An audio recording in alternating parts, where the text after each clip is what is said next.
America में तूफान ने जबरदस्त कहर बरपाया और 320 किलोमीटर प्रति घंटे की रफ्तार से चली हवाओं ने अमेरिका के 6 राज्यों में भारी तबाही मचाई है। और इस बवंडर की वजह से कम 100 लोगों की जान भी चली गई है। और जानकारी के मुताबिक केंटकी में सबसे ज्यादा तबाही हुई और यहाँ कई इमारतें ढह गई है और हजारों लोग बेघर हो गए। अमेरिका के केंटकी राज्य में तूफान से काफी तबाही हुई और राज्य के मैफील्ड समेत कई इलाकों में भीषण तूफान की वजह से कम 100 लोगों के मारे जाने की आशंका जताई गई है और ये आंकड़ा अभी और भी बढ़ सकता है। और रिपोर्ट के मुताबिक मैफील्ड इलाके में मोमबत्ती कारखाने को तूफान से काफी नुकसान हुआ और जानकारी के मुताबिक तूफान मोमबत्ती कारखाने से टकराया और उस समय इसमें सैकड़ों कर्मचारी काम कर रहे थे। तूफान की वजह से कई इमारतें ढह गई हैं और कई घर भी उड़ गए और मरने वालों की तादाद बढ़ने की आशंका जताई जा रही है। और वहीं कई इलाकों में रेस्क्यू ऑपरेशन जारी है। अमेरिकी राष्ट्रपति जो बाइडेन ने इसे इतिहास के सबसे बड़े तूफान में से एक बताया और तूफान को लेकर यहां के गवर्नर एंडी बेशर ने इमरजेंसी की घोषणा भी कर दी है। और प्रशासन ने बताया कि रेस्क्यू की गई टीमें अलग अलग इलाकों में मौजूद है और केंटकी के गवर्नर एंडी बेशर ने इस तूफान को अपने राज्य के इतिहास का सबसे भयानक तूफान बताया और उन्होंने राज्य में आपातकाल की घोषणा कर दी।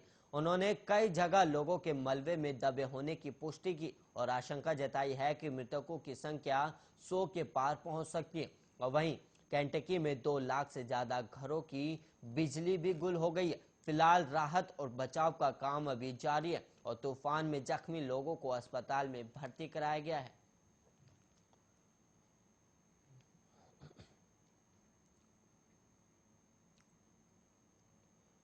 बिहार के राज्य स्वास्थ्य समिति के कोरोना पॉजिटिव डॉक्टर संक्रमण के दौरान ही पटना से उड़ीसा पहुंच गए और डॉक्टर के उड़ीसा तक की यात्रा के दौरान संपर्क में आए लोगों को कोरोना का खतरा है, लेकिन इन लोगों की ट्रेसिंग बड़ी चुनौती हो गई है। और डॉक्टरों के पटना से जाने के बाद भी राज्य स्वास्थ्य समिति की एक महिला डॉक्टर कोरोना पॉजिटिव हुई है और अब पटना में दोनों के संपर्क में आने वालों की जांच पड़ताल कराई जा रही है। राज्य स्वास्थ्य समिति के डॉक्टर का सैंपल जांच के लिए भेज दिया गया और डॉक्टरों का कहना है कि 8 दिसंबर को वो पटना से उड़ीसा के लिए निकले थे, तब तक रिपोर्ट नहीं आई थी और वो उड़ीसा पहुंच गए तो 9 दिसंबर को पॉजिटिव रिपोर्ट आई और डॉक्टरों का कहना है कि कोरोना संक्रमण की रिपोर्ट में पुष्टि हुई है और वो रिपोर्ट आने से पहले ही पटना से उड़ीसा निकल गए थे। और डॉक्टरों का ये भी कहना है कि पॉजिटिव रिपोर्ट की जानकारी होती तो वो पटना नहीं निकलते। और डॉक्टरों ने आगे कहा कि वो अब भी पूरी तरह से आइसोलेट है और कोरोना नेगेटिव होने के बाद पटना आएंगे। यात्रा के दौरान कोरोना का संक्रमण अधिक खतरा रहता है और राज्य स्वास्थ्य समिति के डॉक्टर जब पटना से उड़ीसा निकले थे तो उन्हें पता नहीं था कि वो कोरोना संक्रमित है। ऐसे में सुरक्षा को लेकर कहीं से भी चूक हुई होगी तो संपर्क में आए लोगों को संक्रमण का खतरा होगा।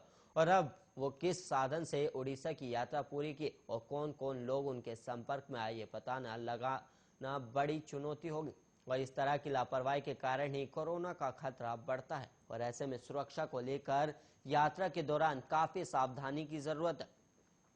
सफर में एक भी संक्रमित संपर्क में आया तो कोरोना का संक्रमण फैल सकता है और ट्रेन और बस के साथ अन्य पब्लिक ट्रांसपोर्ट से यात्रा करने वालों को हमेशा सावधान रहना होगा जिससे संक्रमण का खतरा ना हो।